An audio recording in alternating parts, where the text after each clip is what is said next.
Bezrat Hashem, ce soir on va étudier un morceau de l'enseignement de Rabbi Nathan, qui est considéré, Rabbi Nathan, l'élève principal de Rabbi Nachman.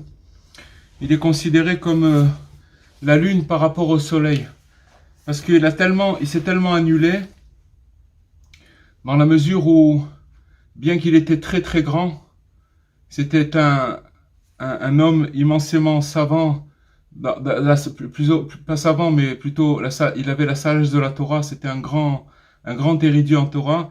Mais quand il a connu Rabbi Nachman, il a mis toute sa connaissance de côté, et il a dit à partir du moment où il a connu Rabbi Nachman, il a pris tous les enseignements de Rabbi Nachman, et surtout, il faut savoir qu'il y avait d'autres élèves qui étaient très très grands chez Rabbi Nachman. Et pourquoi Rabbi Nathan, il a eu cette place, à quel point que Rabbi Nachman a dit sur lui qu'il ne serait resté aucun de ses écrits si Rabbi Nathan il n'avait pas fait le travail qu'il avait fait. Aucun écrit de Rabbi Nachman ne serait resté si Rabbi Nathan n'avait pas fait le travail qu'il a fait. Alors, quelle était en fait la propriété, la grandeur de Rabbi Nathan? C'est que, en fait, tous les enseignements qu'il a entendus, c'est lui qui les retranscrivait, mais il avait une chose, c'est que quand il entendait un enseignement, il allait prier pour cet enseignement, et il demandait à Hachem que cet enseignement rentre dans son cœur, rentre dans sa vie, qu'il puisse le réaliser, et c'est donc la chose qui a fait que Rabbi Nathan, c'est lui qui a prolongé l'enseignement de Rabbi Nachman jusqu'à aujourd'hui. Et la lune, elle a comme propriété d'éclairer dans l'obscurité. Si vous avez une pleine lune, même dans une forêt, vous arrivez à voir dans la forêt, même en pleine nuit. Ça, c'est la chose qu'il faut savoir. Et donc, Rabbi Nathan, il a pris les enseignements de Rabbi Nachman et il les a fait descendre pour que chacun de nous, on puisse rester constant et entier jusqu'à la fin, qu'on puisse rester courageux et constant jusqu'à la fin. Donc, c'est des paroles de courage et de renfort et de réconfort et qui sont extrêmement fortes et qui sont tirées de l'enseignement de Rabbi Nachman et qui descendent jusqu'à chez nous. Alors, Rabbi Nathan, il dit la chose suivante. Lorsqu'un homme souhaite franchir les portes, excusez-moi, je me suis trompé de texte. Voilà. À chaque fois, alors, il dit que quand un homme, à chaque fois qu'on veut, que l'on souhaite progresser d'un degré, peu importe là où on se trouve, progresser d'un degré, ça veut dire faire avancer, même d'un millimètre, faire un petit pas vers le bien. D'accord? De progresser, ça s'appelle progresser d'un degré. Alors, il est certain que l'on doit connaître une descente avant l'élévation. Dès qu'on se trouve confronté à devoir progresser, à vouloir progresser, à faire un petit pas, même s'il est insignifiant, même si c'est vraiment quelque chose de très petit, alors on va connaître une descente avant de franchir ce degré. C'est ça la règle. C'est-à-dire que on peut pas rentrer dans le bien sans être passé par une descente, par une zone de turbulence. Ça va ensemble. Parce que l'exemple, il est simple, c'est que si par exemple vous prenez un avion qui va décoller de Roissy, d'accord, en plein mois de novembre, et qui fait très gris dehors et que les nuages sont très bas, et que maintenant vous allez voir que l'avion il va décoller, et puis à un moment il va traverser les nuages, et puis après avoir traversé les nuages, il va commencer à arriver, le ciel il va être clair, il va être bleu, et puis on va complètement oublier cette grisaille, etc. On va l'oublier complètement. C'est exactement la même chose. Dès qu'on veut faire un petit pas quelconque vers le bien, on va être obligatoirement, on va être obligé de connaître une descente avant d'avoir cette élévation. C'est une chose qu'il faut bien comprendre, parce que si on connaît pas ce principe, ce qui va se passer, c'est que dès qu'on va commencer à vouloir s'améliorer ou à faire quelque chose, chacun là où il est, peu importe, chacun, ce principe-là, il est valable dans tous les degrés, dans tous les degrés qui soient, que ce soit le degré le plus inférieur au degré le plus grand. Dès que la personne, elle va vouloir franchir un pas supplémentaire, elle va être confrontée à ce principe-là maintenant. Si la personne ne connaît pas ce principe, qu'est-ce qui va se passer? Il va se passer que, ou elle va démissionner, ou elle va capituler, ou elle va rentrer dans le désespoir. Et elle aura dit, j'ai essayé, ça n'a pas marché. Donc, Rabbi Nathan, il nous prévient, il nous dit, voilà, le bien, c'est très bien, et c'est ça qu'il faut, mais il faut savoir que, avant ça, il va y avoir une descente avant de connaître l'élévation. Alors, il faut savoir que l'homme, à ce moment-là, il est en grand danger. Parce que quand il se trouve dans ces zones de turbulence, il perd complètement ses repères. Et c'est justement pour ça qu'elles sont faites. Pas pour perdre ses repères, mais je veux dire, il a plus d'inspiration. Il est complètement, il est livré à lui-même, il est perdu, il a plus de lumière. Si quelqu'un il est dans une période clairvoyante où tout va bien, alors c'est pas trop difficile de faire des efforts, c'est pas trop difficile d'avancer, c'est pas trop difficile d'être content, c'est pas trop difficile d'avoir de la bonne humeur. Tout ça va de soi. Mais là où ça commence, c'est que quand il se retrouve dans cette période, dans cette zone de turbulence, il faut savoir que alors il va être en danger, parce que il doit livrer un rude combat, pas un rude, mais plusieurs de rudes combats. Il doit se battre parce qu'il a des doutes, etc. Et c'est pas évident. Il doit donc reprendre des forces jusqu'à parvenir à supprimer l'écran, puisque maintenant, tout ce qui fait qu'il est dans une zone de turbulence, ça veut dire qu'il a un écran devant lui qui ne permet pas à la lumière de rentrer. Et cet écran, il fait une séparation. Et en vérité, il faut savoir que cet écran, c'est l'obscurité qui précède la lumière. D'accord? Quand on se retrouve dans une zone où il n'y a pas de lumière, il faut savoir qu'on est amené à recevoir de la lumière. C'est une lumière qui va arriver. Elle est là. Ça veut dire que c'est une invitation à recevoir une lumière qui arrive. Mais seulement pour recevoir cette lumière, on est obligé de passer par cette zone d'écran. Cette zone qui nous fait croire que on est perdu, qui nous fait croire qu'on a perdu les pédales, qu'on est, et à ce moment-là, l'homme ou la femme, l'être humain est dans un danger. Il est dans un danger. Et tout ça, c'est conforme au principe de descendre, la descente qui précède l'élévation. La descente qui précède l'élévation pour transformer finalement la chute en élévation. Si on récapitule, ça veut dire qu'en fait, une chute, elle n'est pas là pour nous faire tomber. La chute, elle est justement pour nous faire accéder à un degré supérieur. C'est très important, ce qu'on est en train de dire. Nous, dans le langage que nous, on comprend, par rapport au langage, si vous voulez, de la vie, par rapport à nos émotions, par rapport à ce qu'on vit tous les jours, dès qu'on a une difficulté, on a tendance à baisser les bras, ou à avoir des doutes, ce qui est normal. Mais il faut savoir qu'on interprète les choses à l'envers complètement. C'est pour ça que l'enseignement de Rabbi Nathan, c'est celle de Rabbi Nachman, mais il faut savoir que elle va complètement à l'encontre et à contre-courant de ce qu'on entend dans les médias, ce qu'on entend dans la bouche des gens, ce que les gens disent.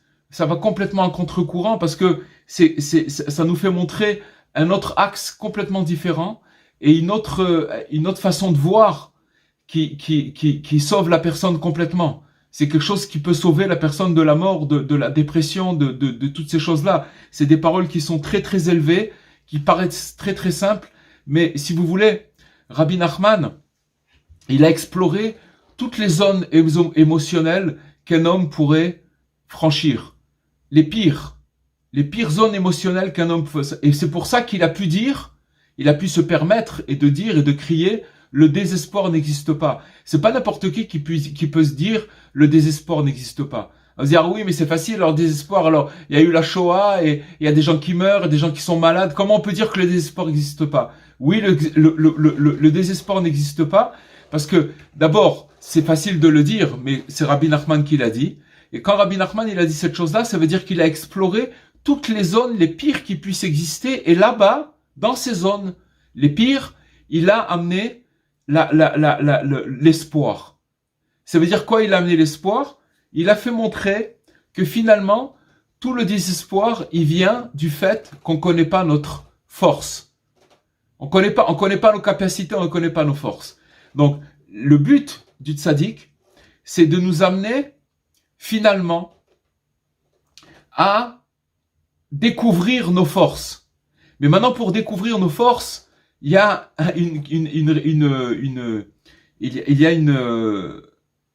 une condition. C'est quoi la condition? C'est de faire confiance et de prendre le médicament, de le prendre, que quand on l'entend, de le prendre comme il est et d'aller avec. Dans la mesure où on prend les choses, les paroles, on les prend à cœur et on essaye de prier pour les faire entrer dans notre cœur et de les mettre en pratique. Alors dans la mesure où on va investir nos forces dans cette chose-là, alors on va avoir des choses extraordinaires et merveilleuses. Parce que c'est pas le tout de les écouter, ça peut être joli à écouter, intéressant, ça peut être des idées, mais ça va beaucoup plus loin que des idées. Si vous voulez, c'est des clés qui rentrent dans toutes les serrures. Ça veut dire de notre vie. Si on a envie de s'en servir, c'est un pass. Maintenant, si ce pass, on le prend au sérieux, qu'on dit, c'est comme si vous donnez à quelqu'un, vous lui donnez, regarde ça, avec ce pass-là, tu peux ouvrir toutes les cages d'escalier de tous les immeubles, d'accord? Ou alors tu peux ouvrir toutes les portes avec ça. Alors bon, quelqu'un qui est mal intentionné, il peut peut-être faire des bêtises avec ça, mais disons que s'il a une clé comme ça, Il peut faire beaucoup, beaucoup de choses. Énormément de choses. Et ça, c'est les clés de notre vie. C'est les clés qui passent dans toutes les portes, dans toutes les difficultés. Et Rabbi Nachman, quand il a écrit son œuvre, le Likutei Moharan, c'est 400 leçons qui ont exploré, si vous voulez, toutes les zones les pires chez un homme, les plus noires, les situations les plus difficiles. Et encore une fois, s'il a dit cette parole, le désespoir n'existe pas, ça veut dire qu'il a été là-bas et qu'il les a explorés et qu'il a amené là-bas la guérison et la solution. Donc, telle est certes la tâche sacrée qui accompagne les justes et les hommes spirituellement valables, leur vie durant. C'est-à-dire que toute leur vie, elle est faite de montée et de descente à l'infini. Quand on dit montée et descente à l'infini, ça veut dire que en une journée, il peut se passer des épreuves émotionnelles au niveau émotionnel ou qui montent et qui descendent à l'infini. Et si vous voulez l'encouragement, c'est que Rabbi Nathan il dit que si vous voulez, c'est la tâche sacrée qui accompagne les justes et les hommes spirituellement valables, ok, qui cherchent à s'améliorer. Alors, si vous voulez, leur lot, il va être fait de montée et de descente parce que ils sont constamment à vouloir avancer et du fait qu'ils veulent avancer, ils vont constamment se retrouver devant, si vous voulez, des obstacles, des zones de turbulence avant d'accéder au degré qui est devant eux, ça veut dire au degré suivant. Ça veut dire pour pouvoir monter plus haut. À tel point que Rabbi Nachman, il a dit, je peux pas rester une seule journée. C'est que si le matin, si le soir je suis comme le matin, j'ai plus aucune raison de vivre. C'est-à-dire que je suis obligé de sentir et de voir que j'avance sans arrêt de degré en degré, que j'accède. Alors, mais il faut savoir que les gens qui sont dans cette mouvance-là, automatiquement, ils vont monter et descendre sans arrêt. Car tout homme expérimente ce processus. C'est-à-dire que maintenant, Rabbi Nathan, il descend chez chacun de nous. D'accord? Nous, les gens simples, c'est que ce processus-là, il se retrouve chez chacun de nous. D'accord? Quant à celui qui se trouverait au plus bas de l'échelle. Alors maintenant, il dit comme ça la chose suivante.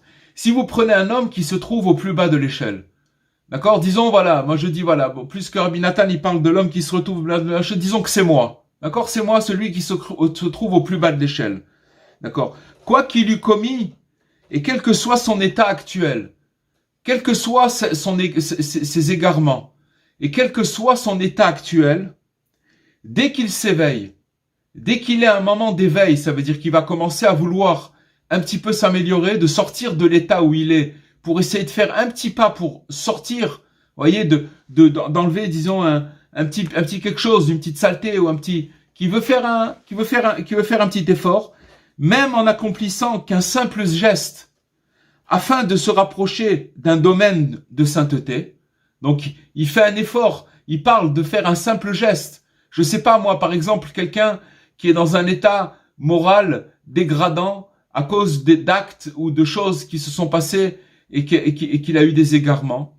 Et à ce moment-là, il a aucune force morale, il est amoindri, etc. Et on va dire que son simple geste, c'est juste un soupir. C'est un soupir que ce soupir, il voudrait dire, oh, combien j'aimerais sortir de cet état. Ça s'appelle un simple geste. Il entraîne selon son niveau une succession de nombreuses élévations et chutes. Imaginez-vous que maintenant cet homme-là, alors on va dire, mais oui, mais il n'existe même pas cet homme-là, puisque de toute façon il est tout en bas. Pas du tout.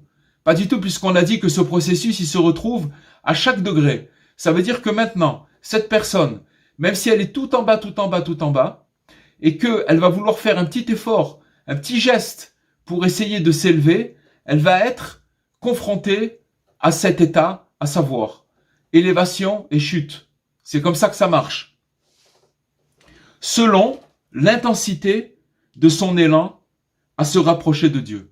Alors, et ça c'est aussi une autre chose. C'est-à-dire qu'il y a le geste, il y a le petit pas, et il y a l'intensité. Ça veut dire que la force, le vouloir, c'est pour ça, en vérité, c'est extraordinaire ce qu'on est en train d'étudier. Pourquoi?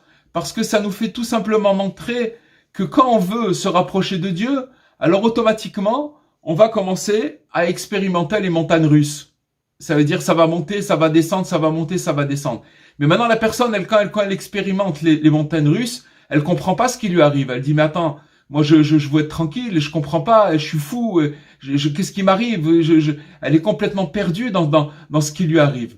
Mais en vérité, il faut savoir que, au contraire, ça c'est une preuve que tu as envie de t'améliorer. C'est une preuve que tu veux te rapprocher de Dieu. Parce que si tu voulais pas te rapprocher de Dieu, c'est le calme plat. Y a pas de problème. Calme pas entre guillemets, parce que c'est pas, mais on va dire que les choses elles sont plus, on va dire peut-être un peu plus, un peu moins, elles bougent un peu moins, d'accord? Car même celui qui se trouve réellement enfoncé dans la terre, regardez, Rabbi Nathan, il mâche pas les mots. Enfoncé dans la terre, ça veut dire quelqu'un qui est vraiment très bas, d'accord? On n'a pas besoin d'expliquer qu'est-ce que ça veut dire, mais enfoncé dans la terre, c'est enfoncé dans la terre, au plus profond des abîmes, et au plus bas encore. Donc il parle de la terre, il parle des abîmes, et il parle encore et plus bas que ça encore. D'accord? Donc on peut imaginer ou on ne peut pas imaginer, mais en tout cas c'est des degrés très bas. Regardez Rabbi Nathan jusqu'où il va et ce qu'il dit. Et il dit pas ça juste pour dire des mots. Chaque mot est pesé, chaque mot il a une valeur. Alors il dit que Dieu nous en garde, doit savoir qu'il existe là également, de toute évidence, une infinité d'échelons à franchir. Ça veut dire que maintenant, ce qu'il nous dit maintenant, c'est que finalement, il n'y a pas d'autre façon d'avancer que par échelon. C'est impossible de faire autrement. Et que chaque échelon, eh ben, on doit le payer. On doit le payer par une obscurité. On doit le payer par le fait que, si vous voulez, il y a un moment où on perd l'inspiration. Mais quand on perd cette inspiration, quand il y a un écran qui vient se mettre devant nous pour nous laisser passer, pour éviter de laisser passer la lumière, il faut savoir qu'à ce moment-là, on est en train de franchir une étape. Mais c'est dangereux. C'est dangereux pourquoi? Parce qu'à ce moment-là, quand on perd notre inspiration, on perd nos repères, alors même ce qu'on est en train de dire maintenant, on l'oublie. Et c'est ça la chose qu'il faut savoir, c'est que ce qu'on est en train d'étudier maintenant, peut-être qu'il va nous rester peut-être un petit peu de ces paroles-là au moment où on en aura besoin. Une fois, Rabbi Nachman, il a dit qu'il y avait un roi qui avait un fils qui était malade. Il était très malade. Et le roi, il a amené des savants, des docteurs de toutes les contrées pour essayer de trouver un remède pour son fils. Et chacun, il a amené son remède. Il n'y a rien qui a marché. Rien ne marchait. Et il y a une espèce de sage qui est venu et qui a dit, écoute, moi, j'ai une solution pour ton fils, pour le guérir. Mais il y a plusieurs problèmes. Le premier problème, c'est que ton fils, il a les dents qui sont serrées et que même le remède que je vais lui donner, il peut pas passer à travers sa bouche puisque ses dents elles sont serrées, il peut rien avaler. Il y a un autre problème aussi, c'est que si le remède il est efficace, il marche. Ça veut dire que s'il arrive à prendre une goutte de ce remède, il est complètement sauvé.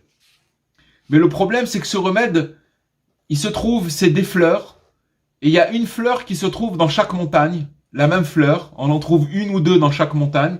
Donc il faut aller dans une montagne, monter, prendre une ou deux fleurs, si on les trouve, après dans une autre montagne, etc., rassembler toutes ces feuilles, ces fleurs, en faire une mixture, en faire une potion, et après, ce qu'on va faire, c'est qu'on va lui jeter toute la potion, on va lui jeter ça sur la figure, et que peut-être qu'il va rentrer une petite goutte à travers les dents. Et s'il rentre une petite goutte à travers les dents, alors il sera guéri. Alors quand Rabbi Nachman il dit ça, il dit comme ça, il dit que maintenant, les enseignements du tzaddik, les enseignements de Rabbi Nachman, c'est des potions qui guérissent.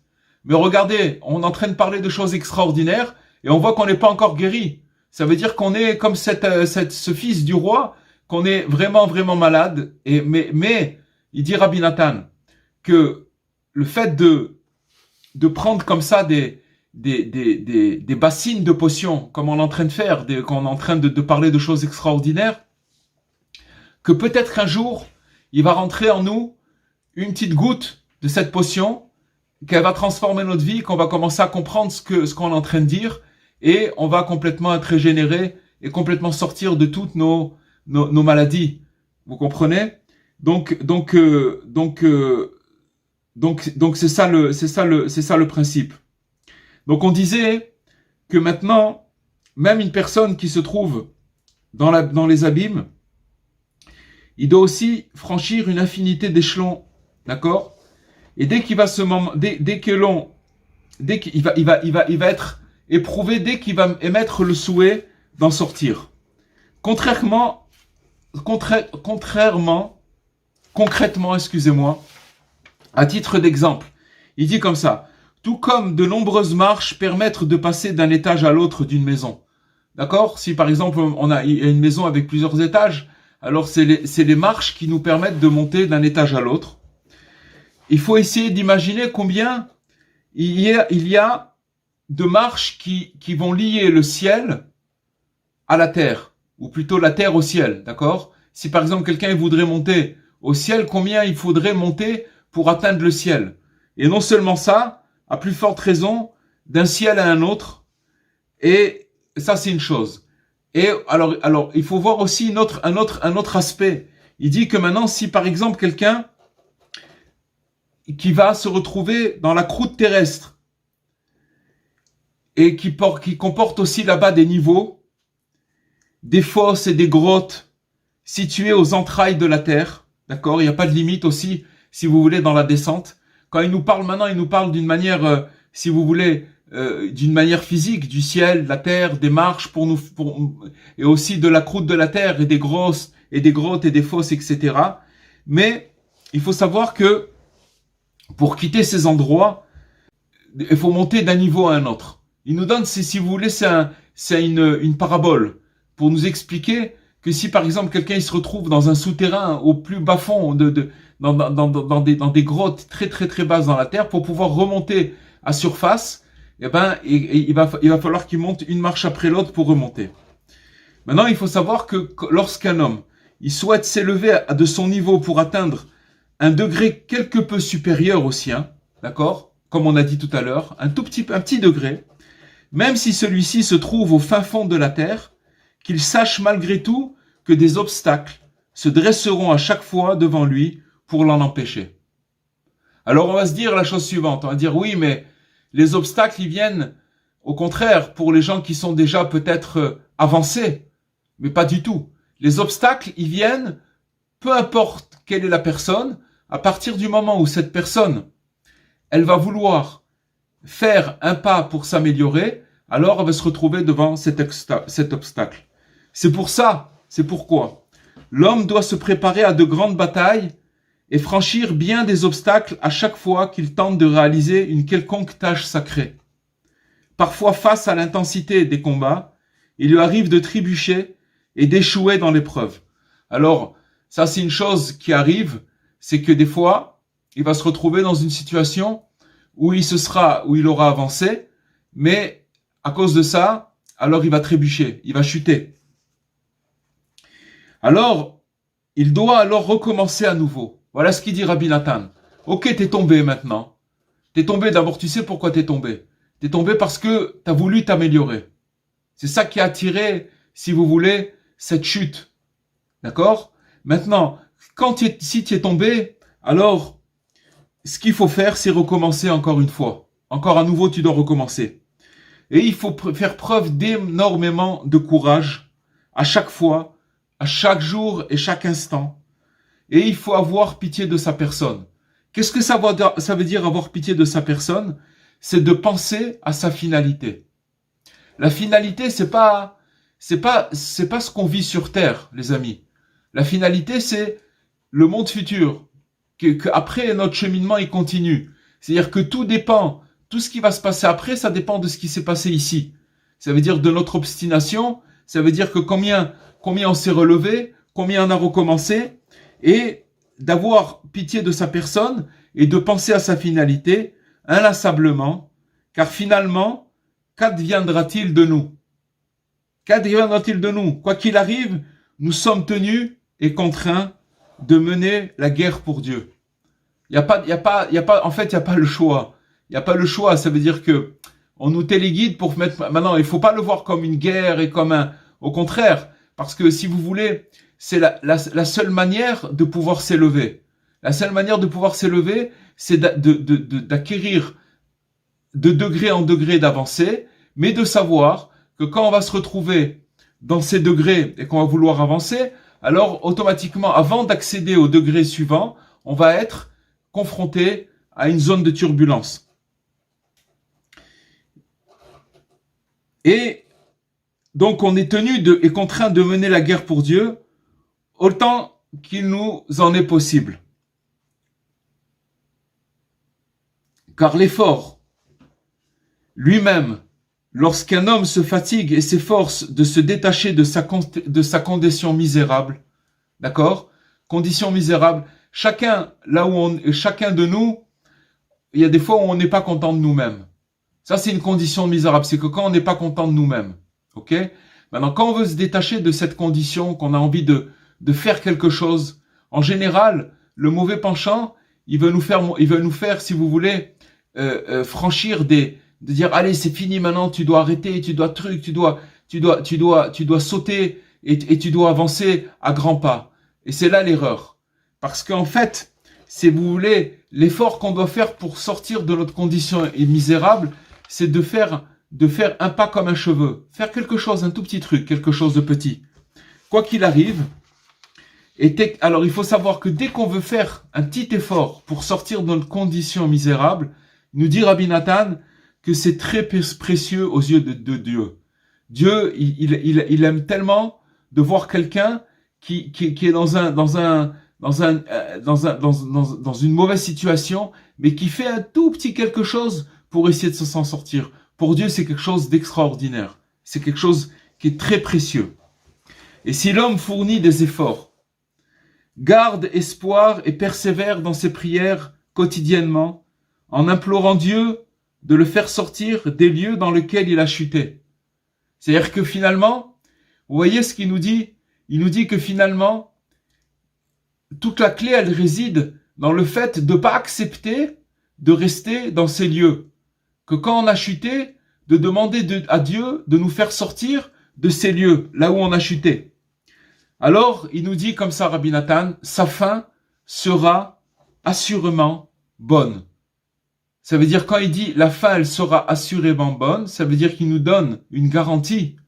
Et c'est pas la garantie d'un appareil ménager, excusez-moi, c'est la garantie d'un tzaddik qui nous donne une clé, que si on suit ce conseil-là, qu'on capitule pas, qu'on sait que de toutes les façons, tout ce qui nous arrive, toutes les chutes, toutes les moments de faiblesse, c'est seulement parce que on a envie d'avancer. C'est seulement parce que c'est quelque chose qui nous cache le degré suivant et qu'on est en train de monter, pas en train de... Vous savez, si vous prenez un véhicule, une voiture, et qu'elle est sur une côte en train de monter, d'accord? Alors, elle va, comme on veut dire, elle va brouter, ça va être... elle a des difficultés à monter. Maintenant, une voiture qui descend dans une côte, elle est en train de descendre, vous la mettez au point mort, elle a aucun problème. Elle descend, même sans moteur, elle a pas besoin de moteur, elle descend. Donc en vérité, quand c'est difficile, ça veut dire qu'on est en train de monter. Et quand on est en train de descendre, que c'est facile, ça veut dire que ça glisse, ça est en train de glisser vers le bas. Vous comprenez? Donc maintenant, il nous dit Rabbi Nathan que finalement, tout celui qui se prend ces paroles à cœur et qui les fait rentrer dans son esprit et dans son cœur surtout, et que finalement, et qui demande à Dieu de le faire sortir des endroits où il a chuté, sa fin sera assurément bonne. Car finalement, tout se transformera en bien. Voilà qu'est-ce qu'il dit Rabbi Nathan, tout se transformera en bien. Ça veut dire que ce qui est apparemment une chute, une catastrophe, une régression, toutes ces choses-là, finalement, ça va transformer en bien. Il y a une condition, attention. La condition, c'est de rester dans cette mouvance-là. C'est pas de profiter, si vous voulez, de la descente. D'en profiter, ça veut dire, bon, ben voilà, non. C'est-à-dire que, d'accord, il n'y a pas de problème, j'ai trébuché, mais j'accepte pas d'être là-bas. Donc je demande à Dieu de m'aider et de me faire sortir de là-bas. Et c'est sûr qu'à la fin, il va sortir, et c'est sûr qu'à la fin, sa fin, elle sera bonne, et il nous dit que tout se transformera en bien, et toutes les chutes deviendront de grandes élévations. Ça veut dire que finalement, quand il va refaire la rétrospection, il va revenir, il va faire le film en arrière. Quand il va vivre sa grande élévation, il va revoir que toutes les chutes, elles étaient pour le préparer à cette élévation. En vérité, à chaque degré, on vit une élévation. Dès qu'on arrive, qu'on veut monter d'un degré, on trouve cet obstacle. Alors, si on arrive on passe l'obstacle, après, comme on dit, le beau temps, il est revenu. Ça y est, c'est reparti. On sent qu'on a été renforcé. Mais maintenant, lui, Rabbi Nathan, il parle de cette chose, de ce phénomène qui se passe quotidiennement ou par période chez chacun de nous.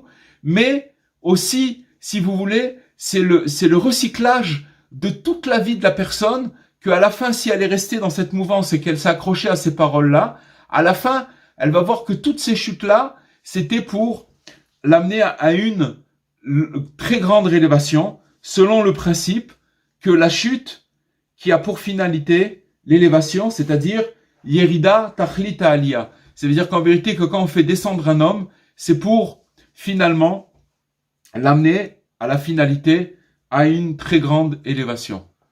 Voilà le petit texte de Rabbi Nathan. Et cette fois-ci, ce qu'on va faire, c'est la chose suivante. On va, si vous avez des questions, on va essayer parce que je voudrais pas, on voudrait essayer, si vous voulez, que le cours de ce lundi qu'on a commencé ce soir, qu'il soit, comme on en fait un dimanche, on l'a fait hier, qu'il est un peu plus long. On voudrait qu'il soit un peu plus court pour que, dans la durée, qu'on puisse continuer à le faire et avancer. Donc, on va essayer, si vous voulez poser, si vous avez des questions qui soient directement liées au sujet qu'on a dit, et on va essayer de faire court, comme ça qu'on puisse continuer à avancer avec l'aide de Dieu. Alors, j'ouvre les micros, hop, voilà. C'est bon. Ce que vous avez dit quand on fait une chute et qu'on veut se relever, est-ce que on doit chercher en nous un point positif en faisant une introspection qui nous permettra de remonter plus facilement? Bien sûr, c'est bon. On va dire que là vous avez touché, Abraham, un autre sujet de truc. Mais puisque vous en parlez, oui, dans la mesure où, si vous voulez, le point positif, c'est quoi? C'est que si je suis dérangé par ma chute, ça veut dire que je cherche à m'améliorer.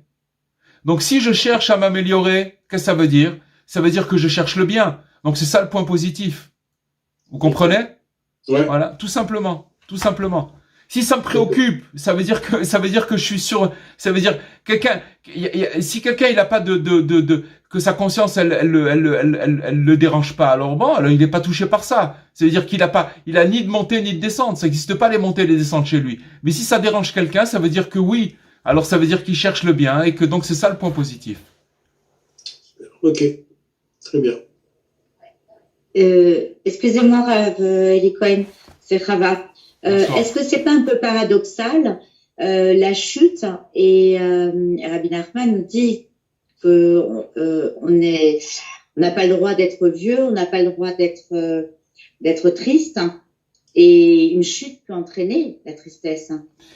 Écoutez, il y a des fois des chutes. Je vais vous dire une chose. Dans la chute, il y a des fois des chutes où on nous fait tomber. Ça veut dire que on va prendre l'exemple si vous voulez, il y a des fois où on tient la route, et puis alors soudainement, sans comprendre pourquoi, boum, on se retrouve sur le côté du chemin. Ok?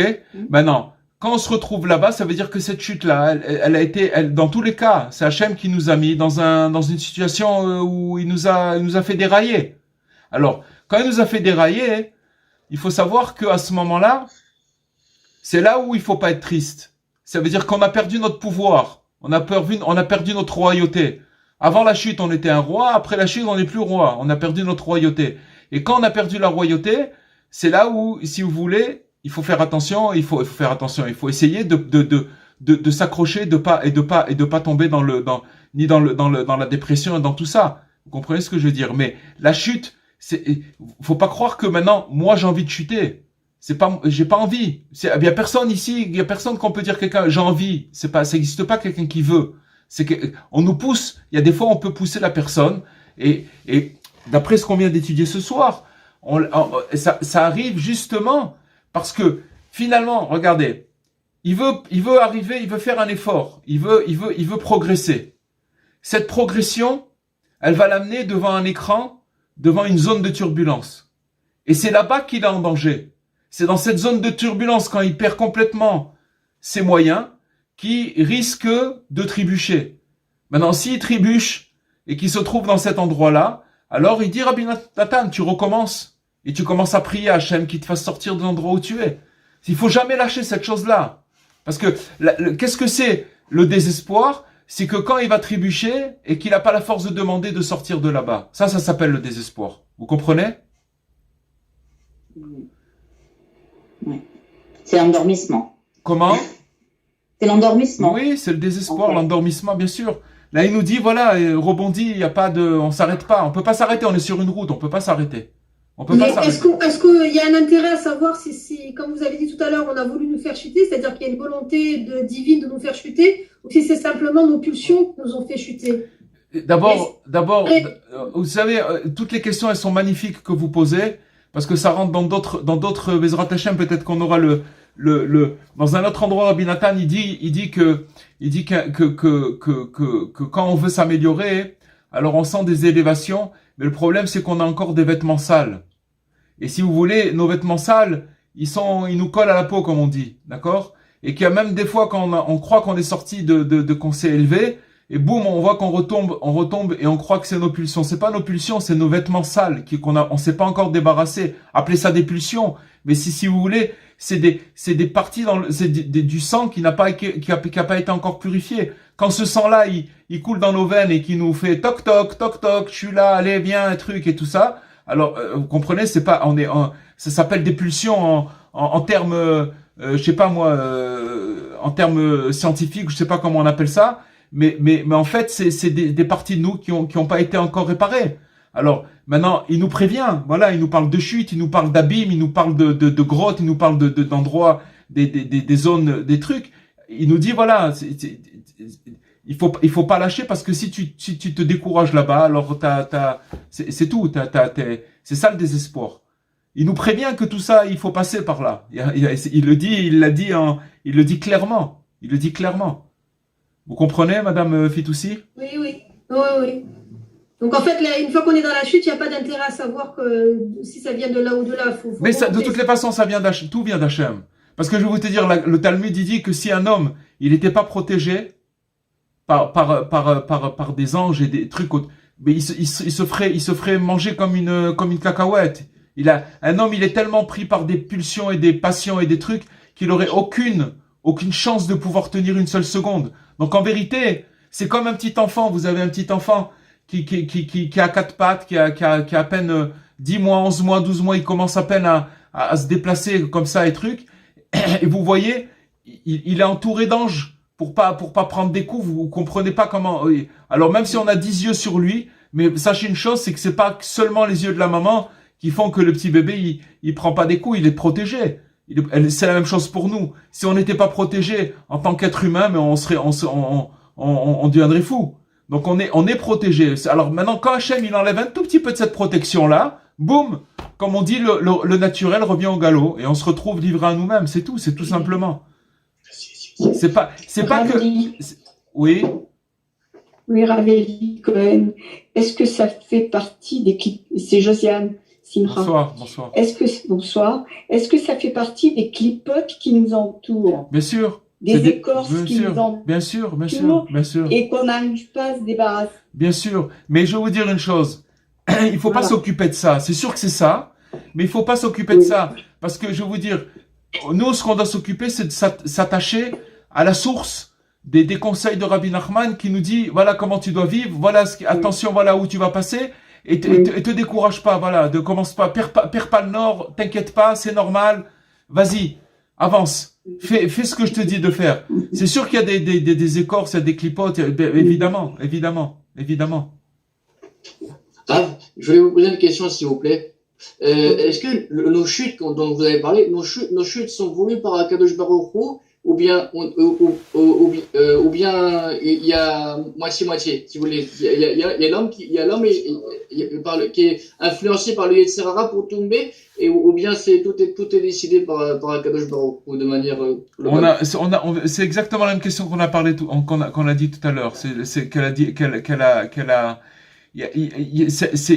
de toutes les façons, c'est sûr que c'est Hachem. Encore une fois, je viens de répondre qu'en vérité, quand Hachem, il enlève sa protection, on tombe. C'est sûr que nous, je vais vous dire une chose.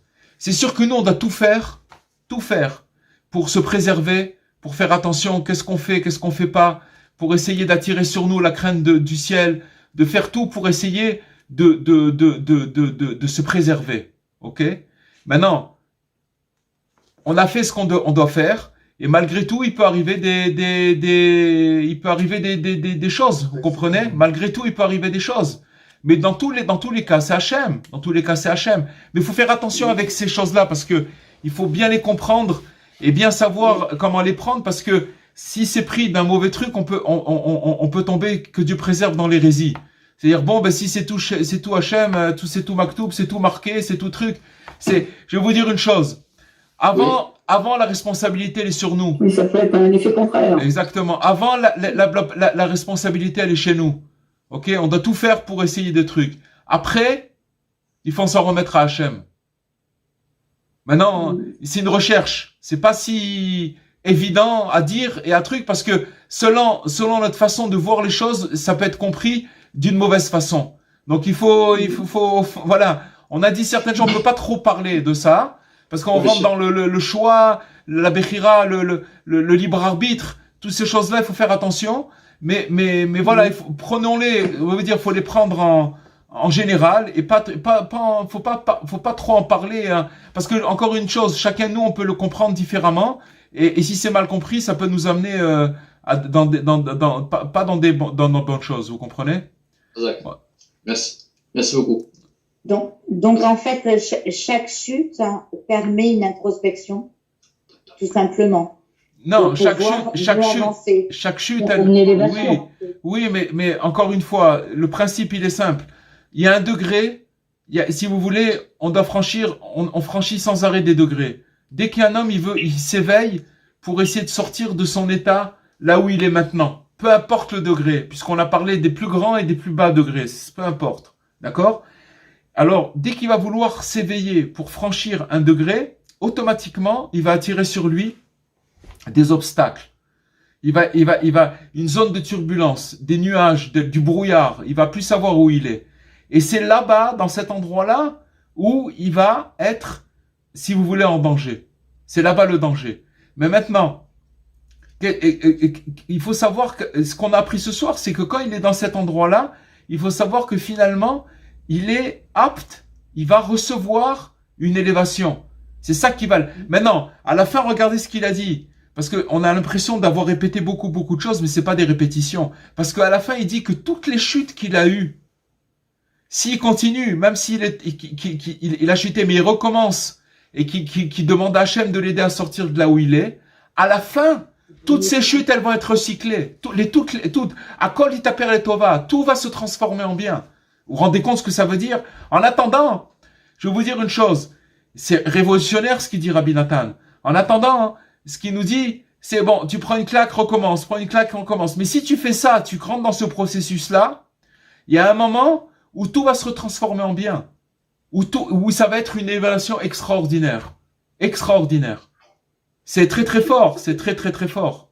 C'est pas pour rien que Rabbi Nathan, quand Rabbi Nachman, il est déjà de son vivant, Rabbi Nachman, mais tant qu'il était là, c'était moins fulgurant. Mais dès qu'il est parti, il s'est retrouvé devant devant une polémique où on a voulu le tuer carrément. Parce que ces paroles-là, c'est les paroles du Messie, tout simplement. Comprenez, c'est des choses qu'on a dit quoi? Comment on peut dire? C'est Rabbi Nathan, comprenez? Mais attention, Rabbi Nathan l'assentiment de Rabbi Nachman. Ça veut dire que il y a que lui qui peut dire ça, et que si Rabbi Nathan il a dit, c'est que c'est Rabbi Nachman. Il y a pas de, les deux ils sont collés. C'est-à-dire que s'il dit une chose pareille, voilà, c'est ça qu'il voulait dire Rabbi Nachman, vous comprenez? Tout simplement.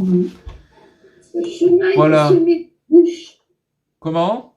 Le chemin, il est semé d'embûches. Oui, mais c'est pas des embûches pour nous, pour les embûches. C'est des embûches pour nous, c'est pour nous amener, Voilà, pour nous amener à quelque chose. C'est pour nous amener à quelque chose de très très très haut, très très beau. C'est pas des... Et puis on le voit de toutes les façons, parce que nous tous qu'on est ce soir, vous voyez, sans parler, nous tous qu'on est ce soir, on est tous passés par des choses et on passe par des choses. Mais si vous parlez, chacun de nous maintenant, je vous pose la question à chacun de vous, est-ce que par quoi vous êtes passé, c'était pas super, c'était pas très agréable, mais est-ce que vous êtes d'accord que vous vous êtes élevé, que vous avez compris des choses et que vous êtes un autre personnage? Tout le monde me dira oui, alors c'est tout, voilà. C'est tout. Alors c'est tout. Maintenant, c'est pas fini, le chemin, il est pas fini. C'est pas que maintenant on est arrivé, on cherche pas avec vous. on cherche pas l'équilibre. L'équilibre, c'est pas, l'équilibre, c'est pas ça. On cherche on cherche Hachem. De toutes les façons, le Baal Shem Tov, il dit une chose extraordinaire. Le Baal Shem Tov, il dit, on est téléguidé. On est téléguidé. On a des âmes, et ces âmes-là, elles doivent arriver elles doivent rejoindre leur racine. La racine. Maintenant, ça se prépare dans ce monde-là. C'est pas après, c'est ici que ça se prépare. C'est extraordinaire. C'est extraordinaire. Voilà. Écoutez, Baruch Hashem, on a pu faire une étude, Bezrat Hashem, et avec l'aide de Dieu, on va essayer si on a l'effort, si la santé, je parle de ce chiour en plus qu'on a fait maintenant de Rabbi Nathan. On va essayer, Bezrat Hashem, avec l'aide de Dieu, de continuer. C'est pour ça que, excusez-moi, c'est pas que je veux écourter, mais par expérience, quand on fait court, alors on a des chances de pouvoir, si on s'étend plus que ça, pour Hachem, il y a de quoi, on aura le temps de parler et de faire encore un texte et d'approfondir. Et par contre, un conseil que je me donne et que je vous donne maintenant, c'est que ce qu'on a étudié ce soir, essayez même 3 minutes, 4 minutes, de prendre ce qui vous reste de cette discussion qu'on a eue et de la mettre en prière.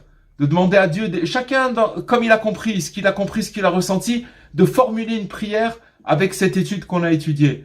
Et je peux vous dire que c'est ça qui scelle les choses dans le cœur, de la faire entrer dans le cœur. C'est tout. Simplement, le plus simplement, 2-3 minutes. Ce que chacun y fait ça, c'est un exercice extraordinaire. C'est ça qui va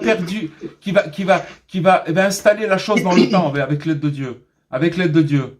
Voilà les amis, je vous souhaite Shavua Tov. Je vous souhaite Toda Rabba d'être là, d'être connecté et avec l'aide de Dieu qu'on puisse continuer à s'encourager ensemble avec Rabbi Nachman, Rabbi Nathan et tous les tzadikim Bezrat Hashem. Merci à vous tous et Shavua Tov. Au revoir à tout le monde. Merci.